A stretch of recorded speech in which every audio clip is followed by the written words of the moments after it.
কিনতে পাওয়া যায়। তো বার্নিশটি খুব ভালোভাবে করা উচিত, যেন কোনো জায়গায় ফাঁক ফোকর না থাকে।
আমাদের এই যে বার্নিশ করলাম, বার্নিশটাকে অবশ্যই 8-10 ঘন্টা শুকিয়ে নিতে হবে।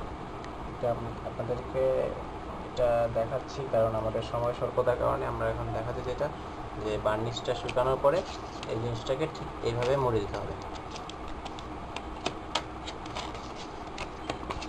ঠিক এইভাবে মুড়ে দিতে হবে।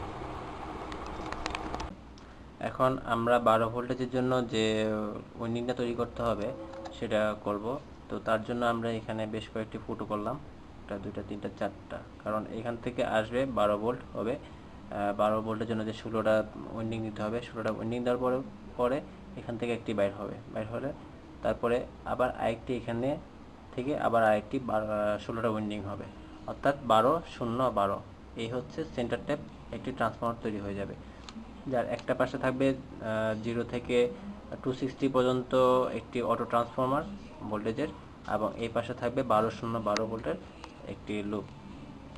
তো আমরা এই কাজটি করার জন্য যেটা করব, যে আমরা এই তারটির পাশ দিয়ে ঢুকানোর পরে বেশ কিছুটা তার রাখবো, যেন পরবর্তীবারে ওই ভিতরে IPS এর যে সার্কিটটা থাকবে, ইনভার্টার সার্কিট, সেই ইনভার্টার সার্কিটের মধ্যে কানেক্ট করা যায়। তো এতটুকু রাখলাম, আপনারা আপনাদের প্রয়োজন মতো যতটুকু দরকার ততটুকু রেখে নেবেন, এবং এটাকে এই পাশ থেকে ঘোরানো শুরু করলাম। এই আমরা তৈরি করলাম 12, 0, 12 এই মোটা তারগুলি, যেটি হচ্ছে যে 12 ভোল্টেজের যে ব্যাটারি মানে যে লুপটা থাকবে সেটার জন্য। তো এই হচ্ছে আমাদের টোটাল তৈরি করা হলো ট্রান্সফরমার। এখন আমরা এর উপরে বার্নিশ করে এটাকে এবার ইনসুলেটর পেপার দিয়ে মুড়িয়ে দেব, যাতে করে এটা কোনো বাইরে কোনো সাথে সংস্পর্শ না আসে। এ হচ্ছে গেল আমাদের ইনসুলেশন পেপার। এখন আমরা এই ট্রান্সফরমারের মধ্যে কোর বসাবো। এখানে দুটি কোর আছে, দুই ধরনের। একটি হচ্ছে ই টাইপের কোর, এটি দেখতে ইর মতো দেখা যায়, এর জন্য এর নাম ই টাইপের কোর, এবং একটা হচ্ছে আই টাইপের কোর, এটি আয়ের মতো দেখা যায় বলে সেটি আই টাইপের কোর নামে পরিচিত। এখন কোরগুলি যে বসাবো, কোরগুলি বসানোর পদ্ধতিটি হচ্ছে যে একটি কোর ঠিক এইভাবে বসাবো এবং আরেকটি কোর ঠিক এই পাশ দিয়ে বসাবো। এইভাবে দুটি কোর একসাথে বসে গেল। ঠিক পরে এবার একইভাবে একটি কোর এই পাশ দিয়ে এবং আরেকটি কোর এই পাশ দিয়ে, এবং যে মাঝখানে যে গ্যাপটা থাকে এই পাশে গ্যাপ, সেই গ্যাপের মধ্যে এখানে আই কোরটি বসাতে হবে, কিন্তু আমরা এটি অনেক পরে বসাবো, সবার শেষে বসাবো, এতে করে আমাদের কাজের সুবিধা হবে। আমরা এবার বসাতে থাকলাম, একটি এই পাশ দিয়ে আর একটি এই পাশ দিয়ে,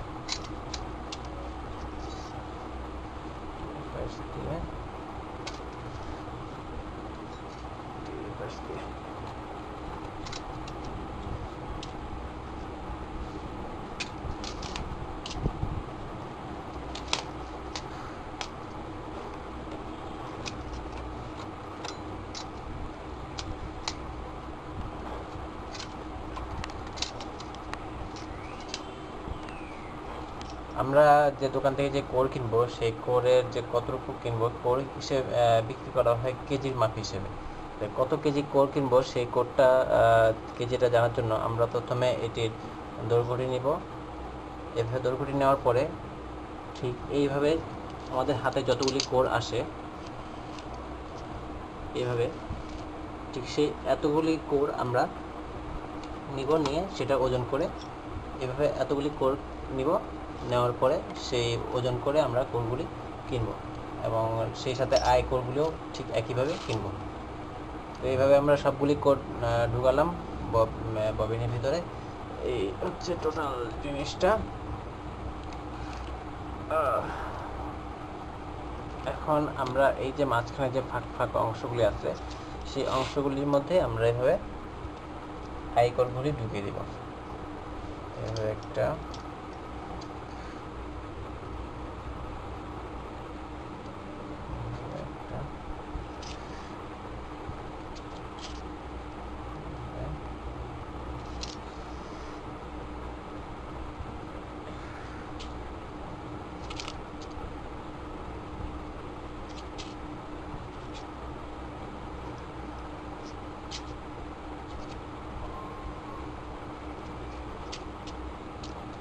এভাবে এখান থেকে এই পর্যন্ত শেষ পর্যন্ত এবং ওই অপর প্রান্তেও ঠিক অপর পাশেও ঠিক এভাবে কোরগুলি বসাতে হবে।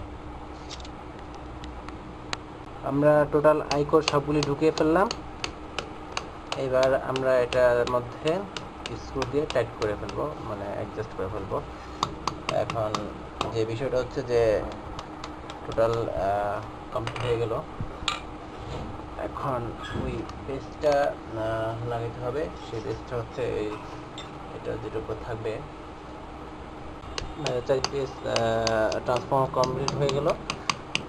এখন আমরা এটার মধ্যে বেসগুলি লাগিয়ে ফেলবো। সো বেসগুলি হচ্ছে যে এইভাবে ঠিক লাগাবো।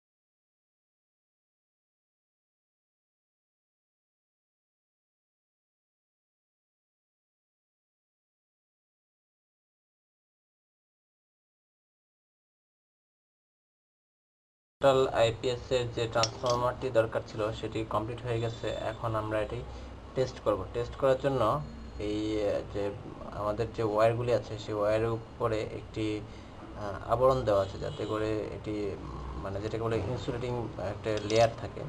সেই লেয়ারটিকে যদি না তুলি আমরা, তাহলে আমরা আমাদের এখান থেকে কোনো ধরনের ভোল্টেজ পাবো না। করার জন্য যেটা করব সেটা হচ্ছে যে 220 সাইডের যে উইন্ডিংগুলি সেখানে দেখা যাচ্ছে যে একটি শুরু হচ্ছে নিউট্রাল থেকে এবং পরবর্তীতে 140, 160, 180, 200 এভাবে করব। তো আমাদের বাসাবাড়ি বিদ্যুৎ হচ্ছে 220 ভোল্ট। তো আমরা টেস্ট করার জন্য নিউট্রাল দিব এবং 220 ভোল্টে কানেকশনে দিব, এখানে কানেক্ট করব। যে ট্রান্সফর্মারটি তৈরি করেছি সেটি এখন আমরা কানেক্ট করলাম আমাদের মেইন লাইনের সাথে। তবে অবশ্যই আপনারা প্রথমেই ট্রান্সফর্মারকে সিরিজ লাইনে কানেকশন করবেন, কারণ যদি কোথাও কোনো ভুল থাকে তাহলে সিরিজ লাইনের কারণে সেটা আপনাদের সেফটি হবে। তো এখানে আমরা যে ইনসুলেটিং টুলটি নিলাম ঠিক সেই জায়গায় যদি ধরি আমরা এবং ঠিক অপর প্রান্তে ধরি, তাহলে আমরা এখানে পাচ্ছি 11.82। এখানে সিরিজ লাইনে একটি বাল্ব থাকার কারণে এটা ভোল্টেজটি একটু কম দেখাচ্ছে। তবে সেটা যদি আমরা ডিরেক্টলি কানেক্ট করি এসি মেইনের সাথে, তাহলে আমরা 12 ভোল্ট পাবো। হচ্ছে আমাদের সেই ইনভার্টার যে সার্কিটটি, এটি হচ্ছে NTSH, মানে মার্কেটে যেটা নাতাশা ইনভার্টার সার্কিট নামে পরিচিত। তো এই ইনভার্টার সার্কিটটি এতে তিনটা 6টা মসফেট লাগানো থাকে। যেটা হচ্ছে শুধুমাত্র যে 500 বা 400 ওয়াটের একটি